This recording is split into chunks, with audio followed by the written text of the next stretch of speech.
So this is lesson 2 in trigonometric equations and identities. And in this lesson, we review some grade 11 techniques combined with some grade 12 techniques.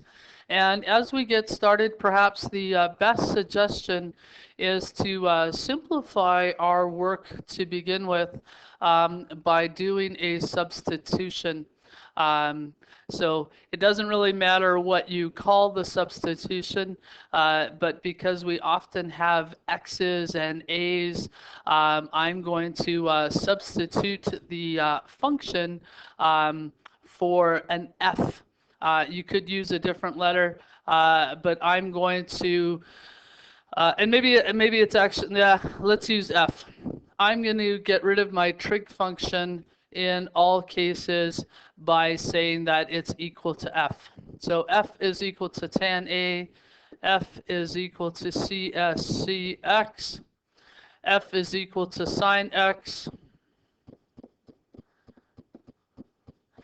F is equal to sine X over here, and F is equal to cosine X here. Now the reason I do that is so I can use my factoring skills on a pattern that is more easily recognized. Let me show you what I mean. So I've taken a look at the last two, which is by far the hardest of the factoring styles. And I get to ask myself the same factoring questions that we always have. What two numbers multiply to the product of the first and last and add to the middle? So in E, I'm looking for two numbers that multiply for -8, but they have to add to 7. Well, those numbers are 2f squared plus 8f minus 1f minus 4. And my technique of factoring has that 7 being replaced with the 8 and the minus 1. In the other case, what two numbers multiply for 28 and multiply for -28 and add for -3? We'll get over there in a second. So I factored the more challenging of the 5. Factored 2f out of the first two terms, generated an f plus 4, needed to repeat that f plus 4, and I get my factored binomial, but my factored binomial, I have to reverse that substitution. So everywhere I see an f, I have to put a cosine x back into it. I need a little more room on D, so let me rewrite. So now working backwards, I factored f squared minus 3f minus 28 into f minus 7 and f plus 4, and then put my substitution back in. Got rid of the f, put in the cosecant. Now I'm going backwards. 4 sine squared minus 1 turns into 4f squared minus 1, which is a difference of squares pattern. Take the square root of the first term, take the square root of the second term, join them first with a minus and then with a plus. No problems with that, but then you have to sub back in. Your f becomes sine x. In B, I end up with f squared minus 3f, and I can pull out a common term of f. So that's f minus 3, which by the time I put my sign back in, I've become a little squeezed here. So I'm going to write my answer back here.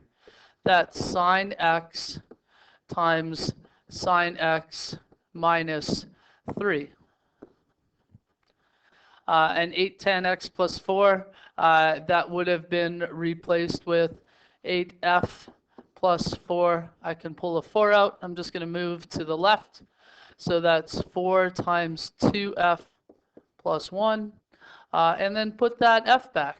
2 tan a plus 1. So let's put this to use. Example 2 and 3 talk about the same equation.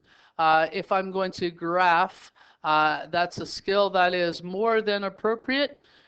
You can graph in y1 2 sine squared x, and in y2 you can graph 1 minus sine x, and then look for the points of intersection. So your graph will talk to you. You can use your graph to do that.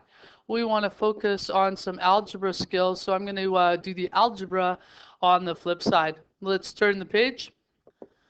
So the first thing I'm going to do is I'm going to replace sine x with f. So that's 2f squared is equal to 1 minus f.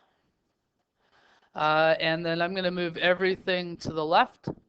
So 2f squared plus 1f minus 1 is equal to 0.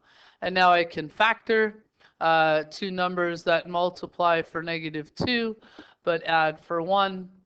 I generally throw those numbers in. 2f squared plus 2f minus 1f minus 1 equals 0.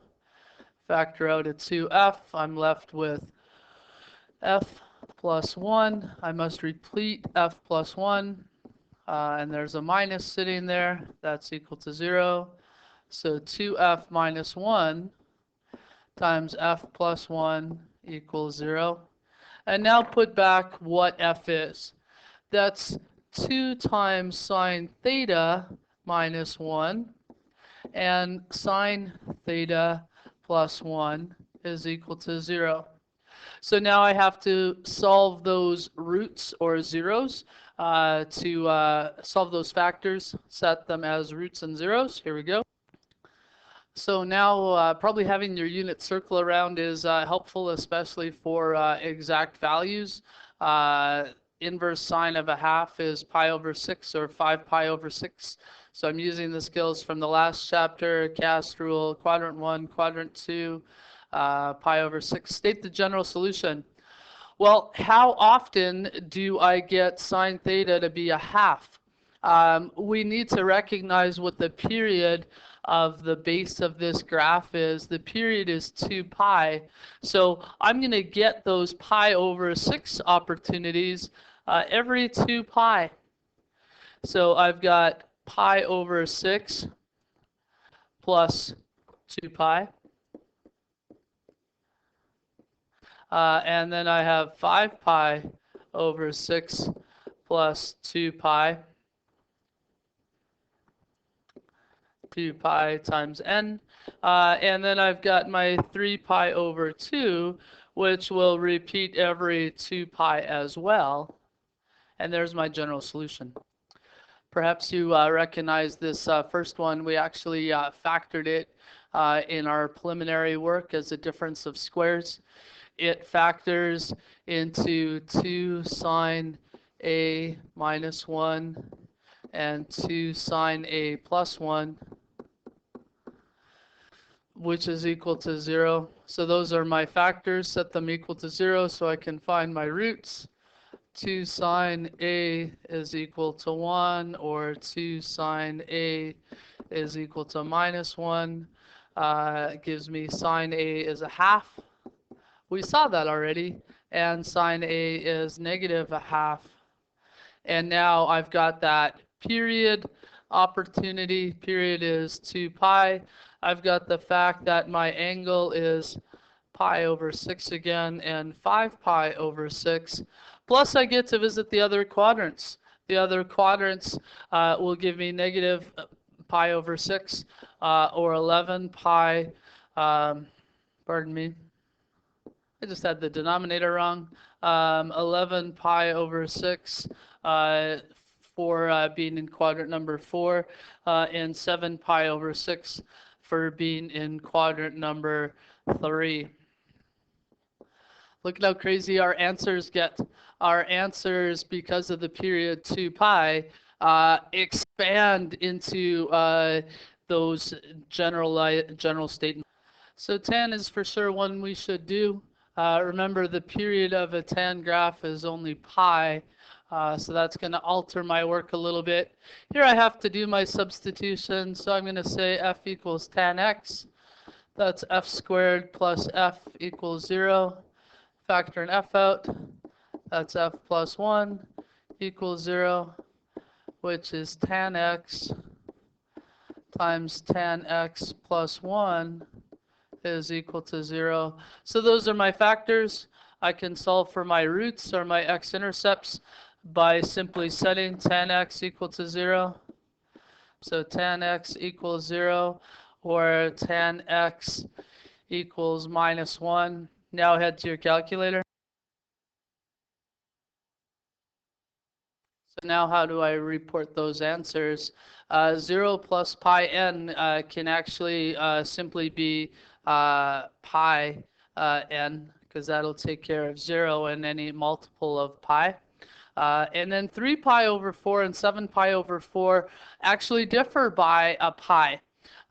So I can get all of those answers by going 3 pi over 4 plus n pi.